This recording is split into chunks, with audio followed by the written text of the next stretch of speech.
Kakalaunch lang ng isang bagong motor ng Honda sa Pilipinas nitong mga nakaraang buwan, ang Honda Winner X 2024 model. Ang bagong pambatong motor na matagal nang hinihintay ng marami at sinasabing mangunguna pagdating sa looks, feels maging sa status ng teknolohiya. Isang motor na may underbone design at handa nang gamitin sa kalsada ng Pilipinas. Well, marahil ang ilan sa atin ay talagang gigil na sa motor na ito noong mga nakaraang taon pa. Pero wag mo nang masyadong ma-excite mga kaibigan, baka sa huli ay pagsisihan mo rin kung hindi mo pa alam ang mga bagay na meron ito, kung sulit nga ba talaga sa pang-araw-araw, pang long ride adventure o pang pormahan lang talaga. Yan ang alamin natin kasama ng sulit at practical daw na presyo nito. Pero bago yun, syempre kung bago ka pa lamang po dito sa akin channel, baka naman kaibigan pwede maklik ang subscribe button pati na ang notification bell para naman matikita ka palagi sa mga video na gagawin ko pa. Alright, simulan na natin to!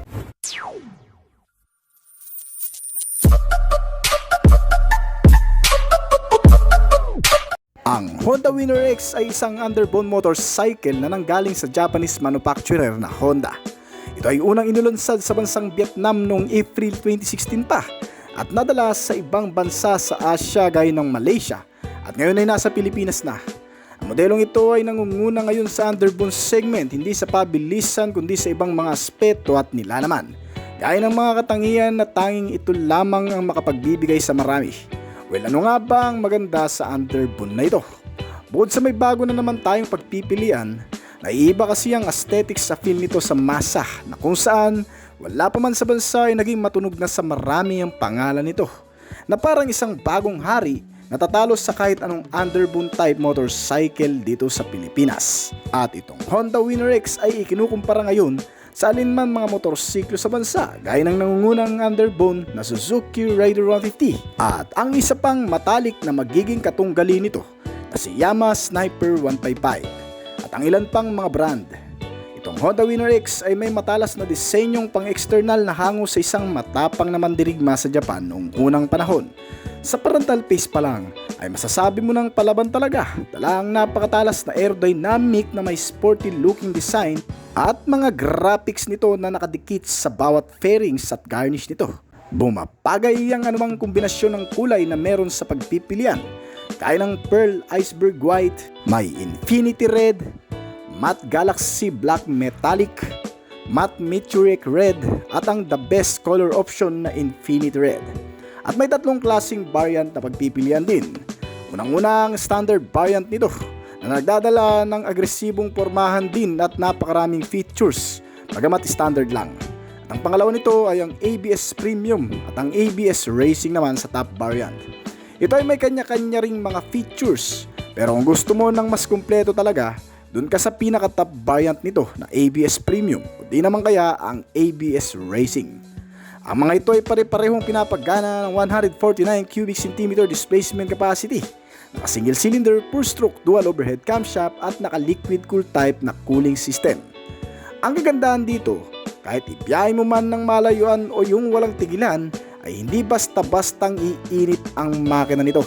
Kaya ito rin ang nagustuhan ng marami dito, lalo na yung mahihilig mag long ride at yung ginagamit ang motor sa pagdi-deliver.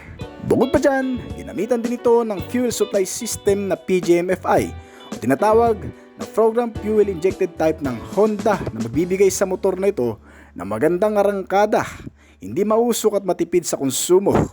At nagre-resulta rin sa pagkakaroon ng bore and stroke size na 57.3mm by 57.8mm.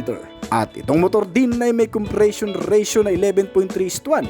At ang nagagawang RPM naman ito ay sapat para mapanatili ang pagiging malakas na klase nitong motor.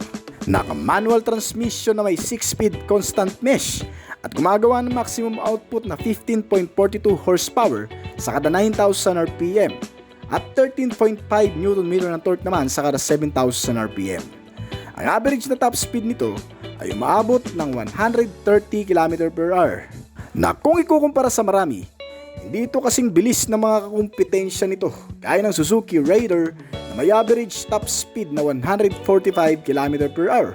Ang Yamaha Sniper na umaabot naman ng 140 km/h at ang SYM BF3i na 150 km/h naman. Pero alinman sa mga ito ay hindi uubra sa motor na ito sa pagkakaroon ng malakas na appearance sa masa dahil sa naging perennial choice din ng marami ngayon. Hindi lang sa pagkakaroon ng magandang pormahan kundi dahil sa mga panibagong features na nakapaloob sa modelong ito. At ang isa pang pinagmamalaki din nitong bagong underbone, ang pagiging matipid nito kumonsumo ng gasolina. Kaya kasi nitong umubos ng 1 litro sa loob ng 53 kilometro na layo ng tinakbo. Kahit mayroon lamang na sapat na fuel tank capacity na 4.5 liters, ay makikipagsabayan pa rin sa mahahabang biyahe o long ride. Kombinasyon yan ng matipid sa fuel at may modern features, kaya talagang magugustuhan nga ng marami dito sa bansa. Itong Honda Winner X kasi ay equipped din sa tinatawag na USB charging port. Type A at 5 volts na rin ito. Isang modern essential para sa mga rider na ginagamit itong motor sa panghanap buhay o panglibangan sa long ride dahil dito ay pwede ka kasing mag-charge ng iyong gadget kapag nalobat. Isa pa, meron din itong smart key o naka-smart keyless na rin ito. Isang advanced na teknolohiya na kung wala tayong transmitter key ay hindi pa rin mapapagana itong motor kahit gamitan pa yan ng electrical procedure.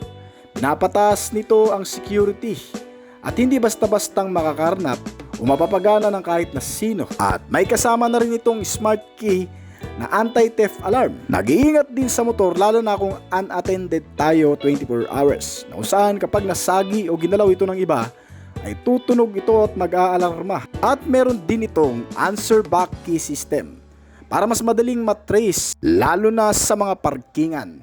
Isa pang bahagi ng modernong features nito ay ang pagkakaroon ng anti-lock braking system o tinatawag na ABS. Isang pangkaragdagan para sa kaligtasan lalo na sa mga biglaang pagpipreno na minsan ay hindi natin maiiwasan.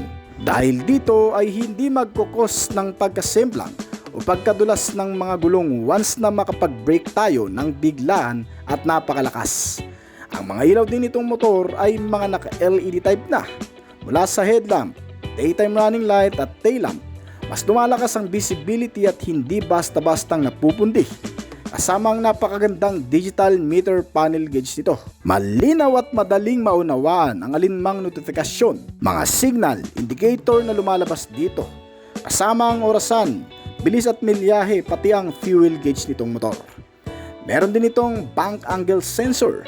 Ginawa para mas maging safe palalo ang pagsakay at pagbabank sa mga pakurbadang kalsada na kung saan ay otomatikong namamatay ang engine kapag nag-exceed ng hanggang sa 70 degree plus o negative 50 degree sa magkabilang side. Na kung halos sumigana sa matinding pagbanking ang motor ay doon automatic na mamamatay ang makina nito para hindi humantong sa matinding aksidente o pagkasemplang na rin kung sakali mang magkakaroon ng biglang pakurbadang kalsada. Alright, itong Honda Winner X bukod pa sa ilang mga sistemang nabanggit ay sinamahan din ito ng assist and sleeper clutch.